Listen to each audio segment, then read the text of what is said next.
Hey everybody, welcome back to another new comic book day.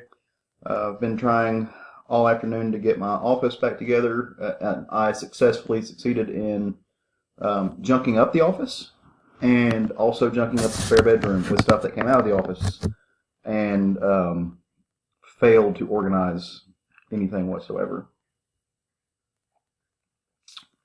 So that's what my afternoon's been up to. But as per usual, it is new comic book day, and so decided to do this little thing I've been doing lately, and talk about the new comics I bought because it's Wednesday and new comics come out. Sorry if I'm shaky. I'm kind of all over the place with this laptop because I don't have my desk and can't get to my office really. But there's that. If you don't know who I am, if this is the first time you're watching one of these things, I'm Caleb Alexander McKenzie from the Southern Fried Geekly Podcast. Every Sunday we drop new little episodes, and you can download them wherever you download podcasts at. iTunes, Stitcher, Google Play, Libsyn, kind of anywhere.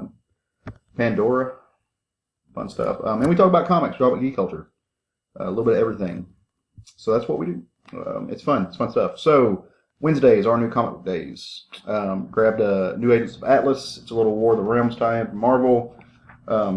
Greg Pak and Yang Hyuk Lim are the art team on that, colored by Federico Blee. Good stuff. It's Greg Pak. Greg Pak writing Asian, or at least Pan-Asian characters, which is something he's been doing a lot lately. If you've been reading any of his stuff, it's good. He's good at it. Adding a new book to my pull list, I decided to jump on Wonder Woman and see what was up with this. It's G. Willow Wilson and Zermanico doing the arts. Read the last two issues at Kapow Comics over in Sherwood in Central Arkansas, where I work. Had some downtime, decided to read some comics. G. Willow's got a great voice. My husband's over there and decided he wants to make noise, so you know he's here. You want to say hi? Say hi. He said I would have done that if he hadn't made the noise, but he did, so he gets to be on the show. He's really cute. Snuggled up with a couple puppies. No, G. Willow Wilson's got a great, fun voice for Diana. It's good stuff. Haven't read a whole lot of Wonder Woman in my time. I know it's kind of like, you host a comics podcast. How can you not read a lot of Wonder Woman? I mean, I've read the important stuff, but as an ongoing series, I have not been the biggest Wonder Woman fan, but I like this. I like what G. Willow Wilson's doing with it. Bouncing back over to Marvel.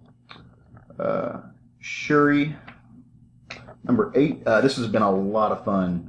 Nikiti Okafor is kicking much ass. I like the art. The cartooning is really cool. It's a younger look. It's kind of a little more of an indie style. The cartooning and the colors they're good. It's good stuff. It's one of my favorite books at Marvel right now. Doesn't get a lot of attention though, so tell a friend. You about to tell somebody. Assassination. Kyle Starks, Erica Henderson. That book's funny. The world's greatest assassin hires 20 of the world's greatest assassins underneath him to be his bodyguards, and people die. And there's a character named Fuck Tarkington who's a goddamn American treasure. So it's fun times. Avengers, Jason Aaron, Ed McGuinness, they're still running through the War of the World stuff, as in everything at Marvel. If you read the last issue, Avengers Mountain, which is the dead Celestial that they're kind of camped out in, played a big part, so that was kind of cool. Cullen Bunn, Jonas Scharf, Alex Guillermis is Bone Parish from Boom Studios. A little bit of Louisiana Nollins. Voodoo meets, Breaking Bad, maybe, kind of. It's good. The art's beautiful. It's Cullen Bunn, so you can't really go wrong. He's good. He's good. And this is not his go straight for the jump scares, spooky, horror. This is a little bit of mysticism, a little bit of urban area. He writes like it's modern Southern Gothic, if that makes sense, and it really doesn't, but that's Cullen Bunn, and he's doing a great job. Jumping back over to Batman, Detective Comics. Peter J. Tomasi and Brad Walker. I'm enjoying this book. so much right now. I love Peter Tomasi. Brad Walker's style is great. This Arkham Knight, who was revealed in the last one, if you haven't been keeping up, you should go read that. Giving Batman a rough time, kind of trying to step in and subvert his efforts in Gotham, and also corrupt Damian, which, why does everybody do that? Everybody tries to corrupt Damian. You don't have to corrupt Damian. Damian's already kind of corrupt anyway. Like, Damian's one bad day from going fucking Dracarys. So, and just burning down Gotham. He's Damian. I don't get it. Alright. Faithless. It's another Boom book. 2 Boom books in 1 week. Hey Boom. It's Brian Azzarello, Maria Lovelet. What I thought was going to be kind of a overtly sexual book without much substance turned out to have a lot of substance. So I'm going to see what number 2 has to offer.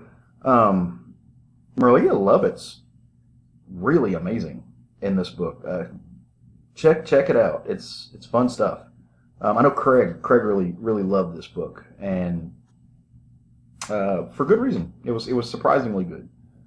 One of the series at DC, again, I've been enjoying just more than anything is Freedom Fighters, which is weird for me because I don't normally like ongoing series that don't matter. They're not part of mainstream continuity. This place that takes place on Earth X, but I like this. Robert Venditti he's telling a very smart story. I love these characters that he's using that are these golden age characters that he kind of brought forward and made into legacy characters in one book.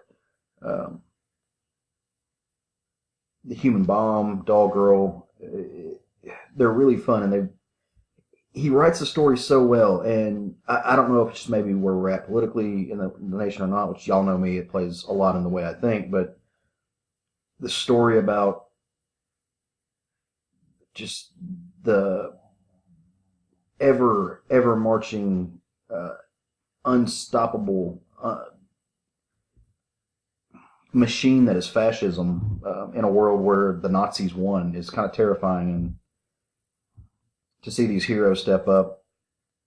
Dude, fucking Plastic Man's terrifying. I never thought I'd read a book where Plastic Man was terrifying, but Venditti does this, and Barrows is, goddamn, Barrows is good.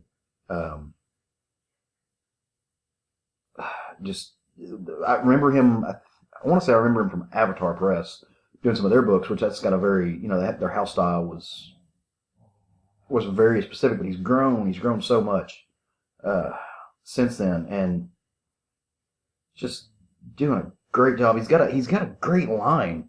If you look at the stuff he's doing, his lines they're not too chunky, they're fluidic. He's got a great way of portraying movement. His stuff isn't stiff.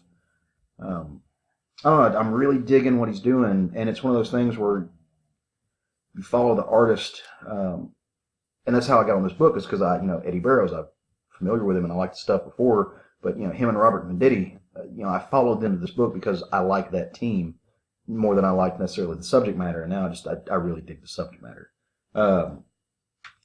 Martian Manhunter, man, this book needs like gold awards. Riley Rossmo, the dude just doesn't stop. It's like every book he writes, he reaches another level that wasn't possible before. Multimedia, just conceptual design. And Steve Orlando, who, he's hit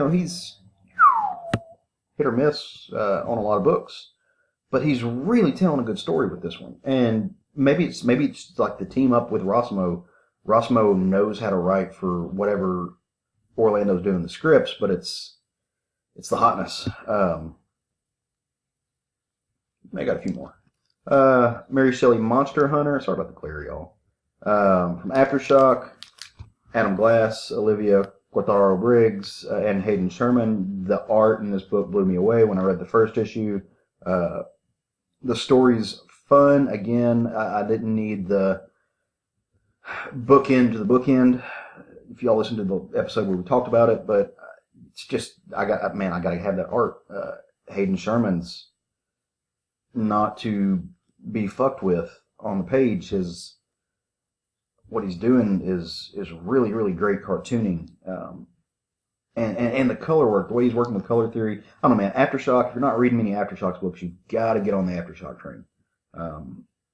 They know what they're doing, and they're putting out some really, really great stories.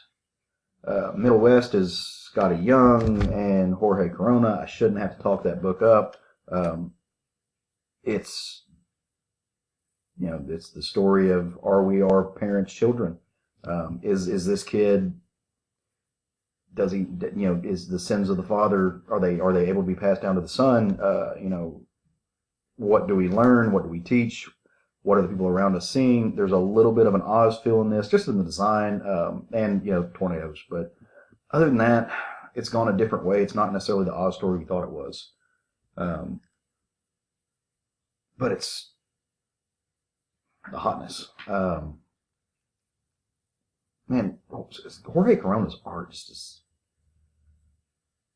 He reminds me so much of Scotty Young, but he's not Scotty Young. Like, those are two people who are paired together that... they've got that Mad Magazine style. I don't know where I don't know how these people link up. I don't know if they have an editor in common, but they're just made to do books together. Last in the new books, but certainly not least, is Donny Cates and Lysandro Aaron and D. Kunapi's Redneck. It's just a fun vampire story. Really Texan. Playing with Texas tropes, playing with vampire tropes. Family. It's...